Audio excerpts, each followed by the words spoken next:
Make It Right, the manufacturing podcast.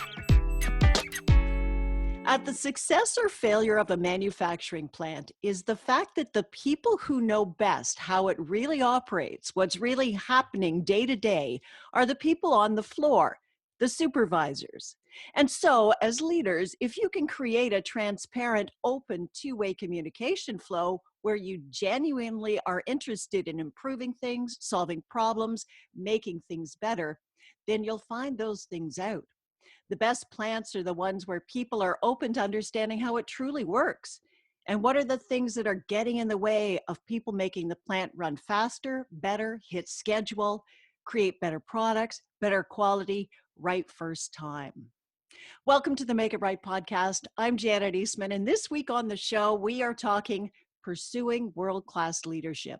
And that quote is from our guest, Peter Gibbons, who is a business and supply chain executive, and he is currently CEO of U.S. tire distributor TireHub. Peter's been on Make It Right a number of times. It's great to have him back on the show, so welcome, Peter. Thank you. It's great to be here. Thanks for the invitation. You're very welcome. So, Peter, your comments are in line with everything that Kevin Snook has discussed here on Make It Right and in his book. So I'm really excited to have both of you on the show today to talk about effective leadership. Welcome, Kevin. Good to see you again. Thank you very much, Janet. So more and more, I think the world needs really great leaders. We need them in our politics, we need them in our business, and we even need them in our families. So what does make a really good 21st century leader? And I think this should be an open discussion. We'll start with you, Peter, but Kevin, by all means, jump in when you're ready. Yeah, I grew up, as a tail end of baby boomer. I'm at the end of the baby boom generation. So I grew up in that time when so many of our leaders and so many of our examples were people who had been in the service, been in the forces, lived through the Second World War. You have that generation of leaders who experienced leadership in that environment, plus their children, the baby boomers. And I look back at that kind of education of leadership, and it was a lot of focus on authority and hierarchy and directiveness. The 21st century is very different. I think it's a lot more nuanced. I think the speed of change, the speed of action is much, much faster. There's so much more focus, rightfully, on inclusion and hearing multiple voices and hearing different voices. And then, while every generation wants to have purpose, I think in the 21st century, people are looking for much more direction of what the purpose is that you're projecting as a leader, and is it worthwhile to them? So I think leadership has some things that stay constant, but I do think there are differences in the 21st century that make it a more nuanced and vibrant task for us as leaders to pursue. Yeah, we're not following that that mentality of, like during the First and Second World War, it was you just follow the orders because this is the plan and we have to go there. Now people want a lot more out of life. And Kevin, you see that all the time. Yeah, and I see that in different countries and different cultures as well. And it's slower moving into some of the cultures. But so, for example, I do a lot of work in South Korea. And in South Korea, they're still very much into that kind of autocratic system. And it's taking longer to break out of that. But in certain areas, we're breaking down those barriers that Peter talked about, and that whole idea about being more of a servant leader and not so much of a heroic leader. I think it's becoming more important, but it's also becoming more obvious that companies need to do that, because in order to get the most out of people, get the most out of the company, you need to be involving everybody these days. So what does servant leadership look like? I mean, from your standpoint, Peter, what does servant leadership look like? So I need to tell a story at this point, if that's okay. Yay! My first example really of leadership came from an interaction with my father when I was 15 years old. My father was a principal of a school, and I was at a different school, and this particular day I decided to walk to his school so I could get a ride home. Right? And so I end up at his school. He's in his office. I walk in and he's on the phone and he's kind of thundering down the phone, explaining something to someone. And he comes off with the words, "Well, I've explained what needs to be done. You really need to step up and make this happen." So I, being 15, kind of ask him, "Hey, what's going on, Dad?" And he explains that his school, this new school that he managed to get built, was significantly troubled by all of these issues that hadn't been resolved when they moved in. So he had this massive punch list. So he personally had created the punch list. He'd walked the building and had typed out 4 pages of issues with the school. Now I'm 15, not particularly pleasant 15-year-old, I'll admit it. And I tell him how wrong he is. I explained to him, it's not your job. You shouldn't be having to do this. It's the city architect. And he said, well, the architect hasn't fixed it. I explained it's the county works engineer, right? He said, well, he hasn't fixed it. Well, then it's the Department of Public Works. They haven't fixed it. And finally, I say, look, Dad, you don't understand. You shouldn't be doing this. The Director of Education should be fixing this. And he says, that's who I was just on the phone to. And I realize I've kind of gone too far. And he sighs and he just looks at me and he says, you know, Peter, let me tell you something. This is my school. These are my kids. These are my parents. They really don't care whose fault it is. They're really not interested in who I can blame. They just need me to go get it fixed. And then he paused again and he said, now, do you still want that ride home? And I did, quietly. And the reason I tell that story is, to me, that was the very first moment in my leadership journey where someone explained, you know, it's not about being right and knowing who to blame. It is about taking personal responsibility and seeing yourself as a servant to other people. He could have gone to the parents and told them whose fault it was. That's not how he looked at the world. His job was to represent them and get them the best possible school he could, the best possible education. And it was a humbling experience. And the older I got, the more embarrassed I was by my own attitude. But the more that story stuck with me, and I've told that story so many times. Doesn't it just resonate that way with 2 ways to, I often use it, 2 ways to use data. One way you can use data is to look at the gaps and beat people up based on it. The other way to use it is to look for an opportunity. And either way, the number is the same, right? It says that your production line is running at 60% efficiency, right? You can say, wow, it's terrible, it should be 70. Or you could say, well, no, we've got a gap here of 10, and that's an opportunity to really get better. And so it's a very similar thing. Your dad was basically saying someone is accountable for it, but that's not the important thing. What's important is we get together and get it fixed. And that's a fantastic lesson. And how do you get people to actually take that responsibility? I mean, Peter, your dad took responsibility. He says, it's my school. It's my job to get this fixed, because who cares whose fault it is? How do you get people in a factory to know that they are allowed to take that responsibility? Oh, that's a fantastic question. I think a lot of it comes back to the tone that you're setting around good news and bad news. You know, we tend to encourage people to view information as good and bad, or we do that often. And the trouble with that is none of us like bad news. And people don't want to bring bad news. And as soon as you've defined it as bad news, as opposed to it's just the truth, it's an opportunity, it's a chance to improve. I mean, no matter which way you describe it, if you describe it in a sense of being neutral or being positive, I think you get a very different response out of people. If you set that tone that there is good and bad information, to Kevin's point, it's the same piece of information. You know, do I put a label on it saying this is bad? Who wants to come forward? Who wants to step up and take a risk? Who wants to step up and say, hey, I could fix that, or I could do something about that? Or even, you know, I don't know how to fix that. Wouldn't it be great if someone who did came and helped us fix it? And I think you've got to help people treat the issue as just the issue. It's just what it is. And that lack of information isn't helping anybody. If you don't know as a leader that problem is there, then it just continues to perpetuate itself, and you don't know what's going wrong. Exactly. Yes. Yeah. You had a great quote in one of the podcasts that you were on with me. You said, my destiny is in your hands. Your destiny is in my hands.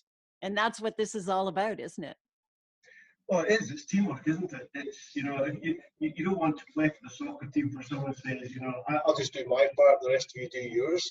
You want to all feel you're part of the same integrated system that's going to get some results. And yeah, I think we owe it to ourselves to help people see that there's nothing wrong with someone else having your destiny in their hands and their destiny in yours. It is part of being a team.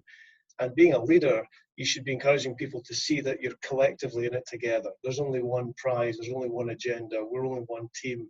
Let's not split it out. Let's make people pull together towards the bigger prize. So, Peter, how is it as a leader, do you strive to hit that sort of perfect balance between, setting the direction and being the leader, but letting people actually take control of their own destiny at certain points in the path? How do you do that? How do you strive for that? Well, I'm glad you said strive, because strive implies you don't always succeed, and I'll be the first to say that I'm as flawed as anybody else in that dimension. The way I describe or define leadership or being a leader is the role of a leader is to help a group of people achieve an objective or a goal that they would be unlikely to achieve left to their own devices. And why do I say that? I say that because why have a leader? If they're likely to achieve it without you, you don't need the leader. There's no role for you. So if you start with that definition that people are striving towards something and you're there to help them achieve it, I think that's a very positive place to start. I think you're then going to come back and say, so what do they need?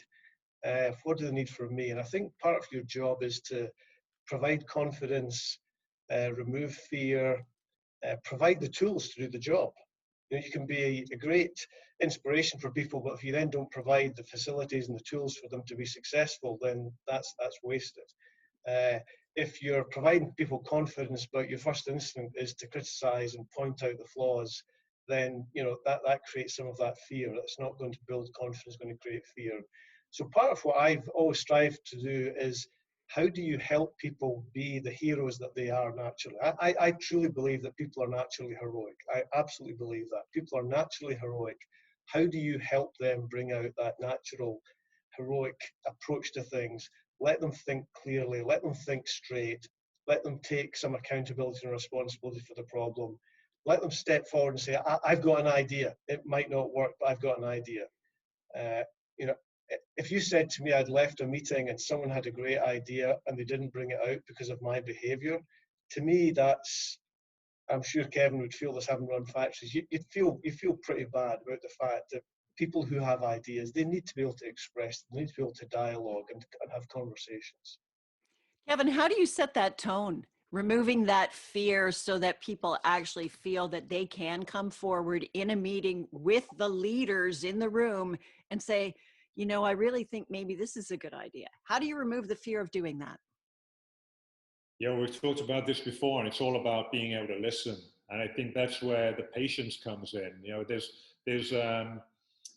It's a culture, it's a learned behavior. And just recently I was thinking, why would I went to work with a client of mine, and they were having a specific issue, and I came back home and I was talking to my wife about it, and it was clear that I was passionate that there was this challenge in my client, and she said, well, why do you care so much about it?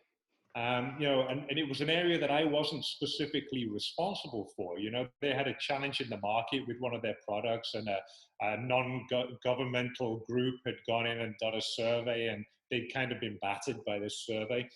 And I was feeling aggrieved by it, and because I knew that it was unjust. And she said, well, why do you care about that? You're not responsible for the sales and the marketing side of it. You're helping them with their production. And I said, that's a really good question. I'm not sure why I'm so passionate, or I'm taking ownership for their business. And then I looked back on, when did it start with me? And it was when I started working with P&G, Procter & Gamble, early in my career. And right at the beginning of that, they started calling me an owner. You were an area owner for a part of the factory. You were you became an equipment owner for part of the equipment. And then as I grew in the role, I was a business owner. And I never actually owned any of those things, right? I wasn't actually, I didn't get any direct reward for that particular thing, but I started to feel like an owner.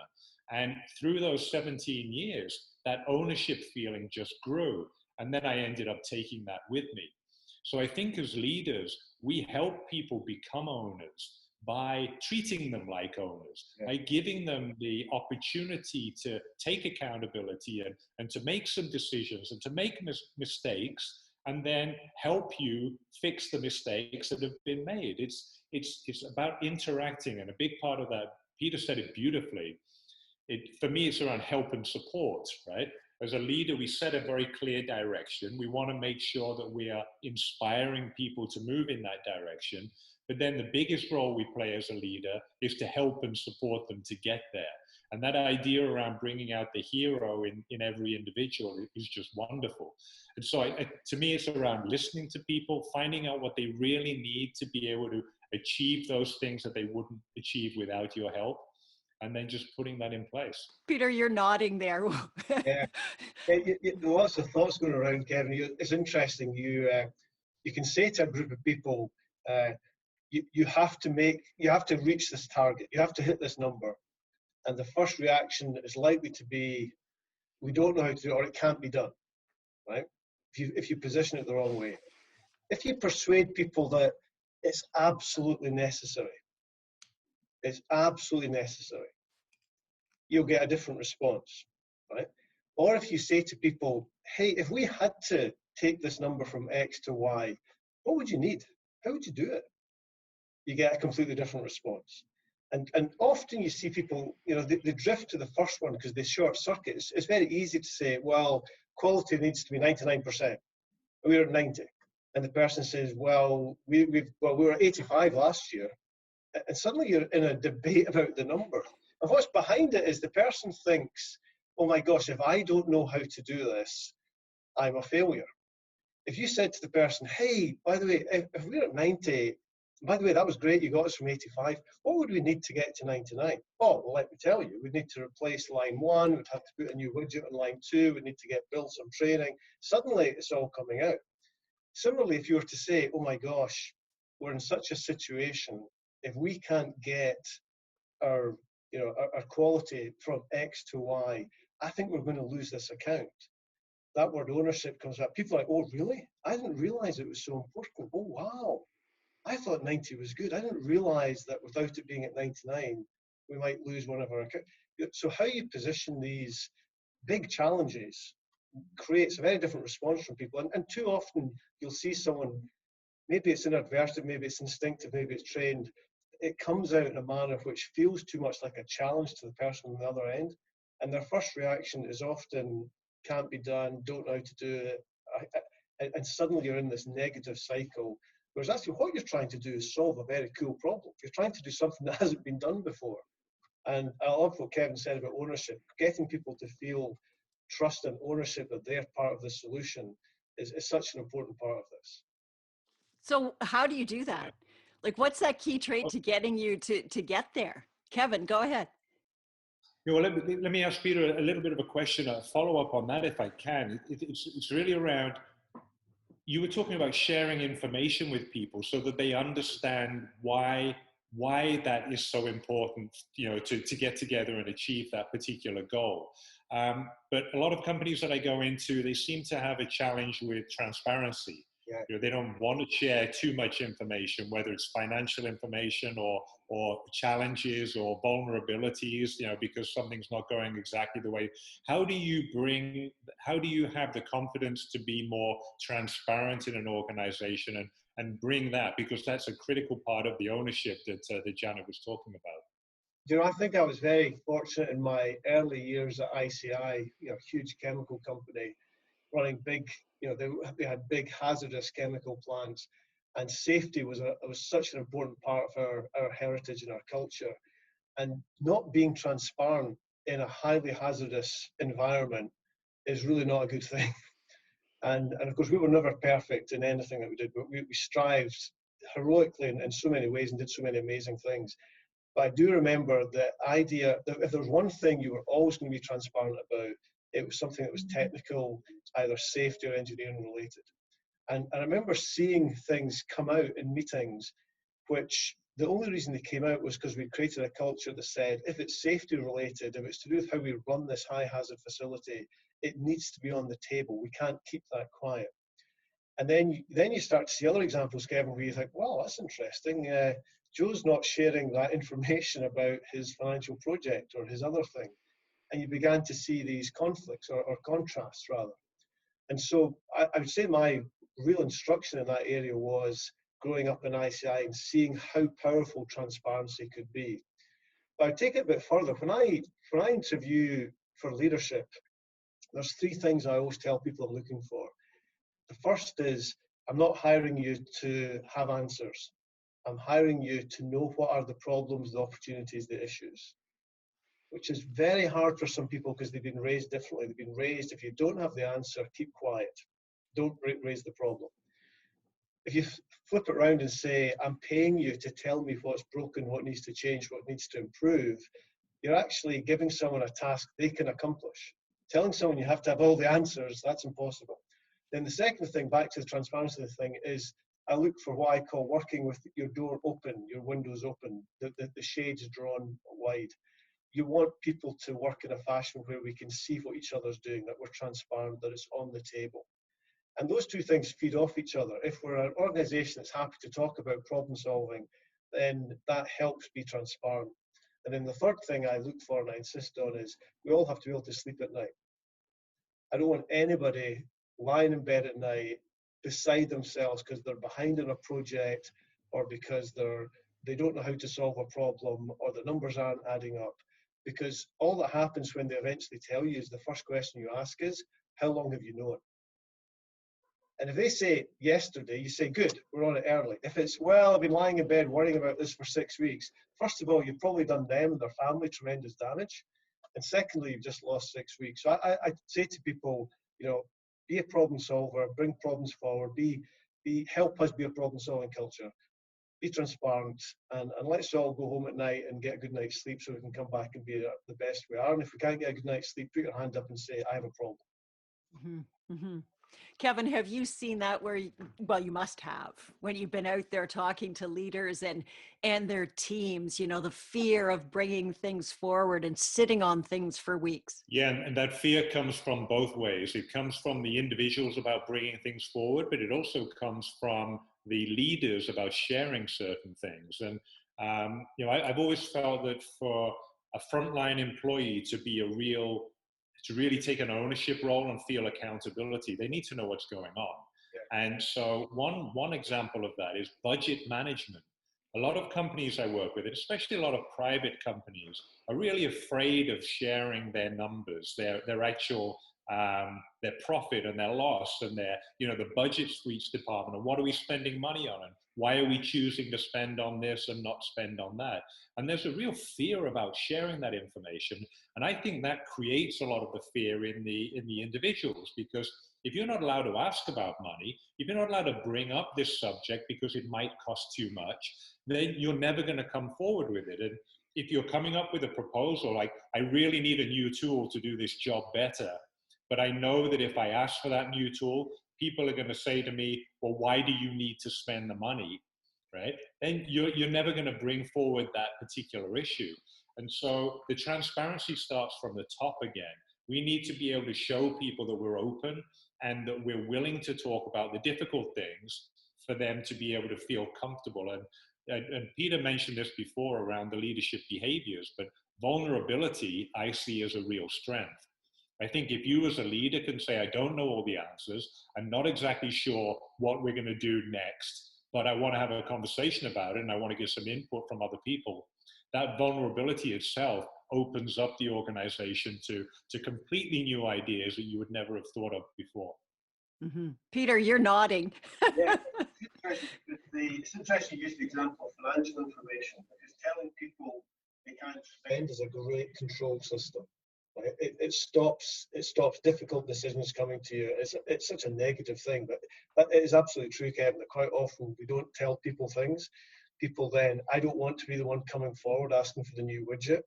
That means you don't talk about the fact the machine's broken. That means you don't talk about the fact that it could, the machine might fail, and then you're really in trouble. So all these things all spiral to bad places. They don't fail safe, they fail badly. But it's amazing how practiced some of these tendencies are. There's a difference between a company's secrets and what is, sensitive, confidential information. That doesn't mean that people can't know it. It just means you handle it with care. That's all it means. There are very few secrets in a business, very, very few. It's just that generally information needs to stay in the family, but we've got to use it constructively. And, I think too often data is seen as power. Too often people think if I don't talk about money and tell people there isn't any, they won't ask. And if they don't ask, I don't have to make a decision.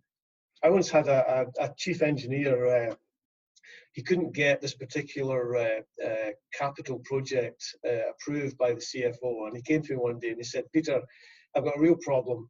This has been sitting on the CFO's desk for weeks. We have got to get these pipelines changed. They're mild steel, they're on the roof, they're in Puerto Rico. This is a problem, I've got to get it done.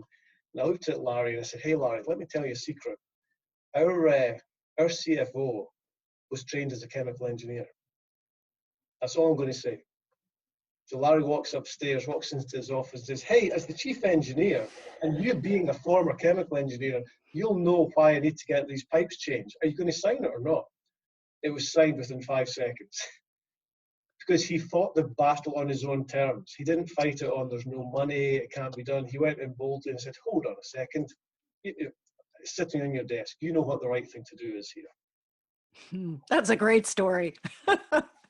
I want to move things to where we are right now, because we're living in, as they call it, extraordinary times. None of us have been through this before, but how hard is it to lead and to get the information that you need from your team members right now in the time of COVID-19? Well, let me start maybe in an unusual place. I don't think if you're leading, you can't ever say it's difficult if you're in charge. That's where I start from. And I thought about this quite a bit recently, because someone asked me a question about it must be really tough just now. And said, well, no, this is the job. And it sounds a bit trite, but there was a CEO I worked for, a guy called Dennis Henderson, who when he was interviewed, when he got this huge job, he was interviewed by the Financial Times and they asked him, did you get any advice? And he said, yes, I spoke to all of my predecessors who are still alive. And I got the same advice from all of them. And the advice was, relish the job, relish it. That was all the advice he got. He said, that was the only thing I got that was common. In other words, this is a privilege. The circumstances will be what they're going to be. You need to relish this every minute and have no regrets at the end. Now with COVID, the part that to me makes it most difficult is, as a situation for the company, is that you're talking about individuals' health and safety, right? And we're also thinking about people's livelihoods in a different way. And so the way we've tackled it in TireHub is to make sure that everything we do, we ask ourselves in 18 months' time, how will our customers and how will our employees judge us? Because that is what's really going to make the difference. As leaders, 18 months from now, will we be judged as having treated this fairly well, effectively, with the right priorities? Have we cared for our customers? Have we taken care of our employees, our hubbers? And if we pass those two tests, then I'll be quite happy. But I relish this job every single day. And COVID makes it more complex and makes the stakes a little bit higher. But it is what it is, and you don't wish this on anybody or anything. You don't want this to happen. But as a leader, this is what you've signed up for. Well, and I think that's interesting because if you look at it as something fearful, then it's going to be something fearful. If you look at it as just another business challenge, even though it's kind of out there, then you can actually relish your job and go, okay, how are we going to tackle this? So just down the corridor from me is Matt Marine, who from day one, he and I have been in the office every day just about since this started, with Chris, our head of HR. Matt tracks 1,500 people every single day. Every single day we track everybody, 1,400 people, because we want to know that the single most important thing every day is, are they safe, are they well? If someone's not well, what are we going to do? If we can get that part right, the rest of it will work out. Wow. Kevin, do you have any final thoughts for us? Yeah, well, on that one, Peter said it earlier on. If you imagine you're walking into a jungle, if there's a path there already, you don't need a leader to take you in there. Mhm. The leader is the one who goes into the place where the path has never been cut before. And that comes with risk, and it comes with, new challenges that you've never seen before. And so we're in a perfect time for leadership in COVID, because none of us have ever seen this before to this extent, but that's when leaders step up. And so it's a matter of being able to understand that there's a risk there, that we're going to do things that are different. But what I've found is the companies that are really working the best in this are the ones that already had some good thoughts, some good practices in place, and they're just elevating that. This is magnifying those practices. And I know that in Peter's company, in TireHub, they already have, he's been there for a while. They already have some great practices in place. So I'm not surprised that they're taking COVID and really using it, to improve. And, I was working with a gym at one point, and when COVID hit, that gym closed down, and because people weren't allowed to go in there. But instead of saying, look, we're closing down, you're not allowed to come in anymore, but you're still paying your dues, they said, look, immediately we're going to put all our trainers on to getting new training programs in place. And we're going to, pipe ourselves into your living room 3 times a week, and you can actually do the training with us. And they made a real effort to still serve during a difficult time. And I think that's exactly the type of behaviors and the leadership behaviors we want to see during COVID. Mm-hmm. Peter, do you have any final thoughts? We're almost out of time, but just final thoughts from you? Leading is a privilege. Leading other people is one of the biggest privileges you can have. It's a bit like being a parent, being a father, being a mother. It's a privilege, and you need to relish it and enjoy it. To lead people and help them, achieve things.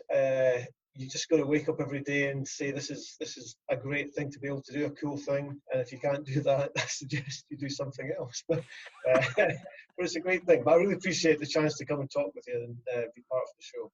Peter, it's always a pleasure to have you on the show. You have some great stories, and I just love chatting with you. So continued success with TireHub, and thanks for joining us today. Thank you. Thank you, Kevin. Thank you, Johnny. It's been a pleasure again. So thanks to both of you for being so generous with your time, sharing your insights today on Make It Right. Peter Gibbons is the CEO of TireHub. Kevin Snook is a leadership advisor and author of Make It Right, 5 Steps to Align Your Manufacturing Business from the Front Line to the Bottom Line.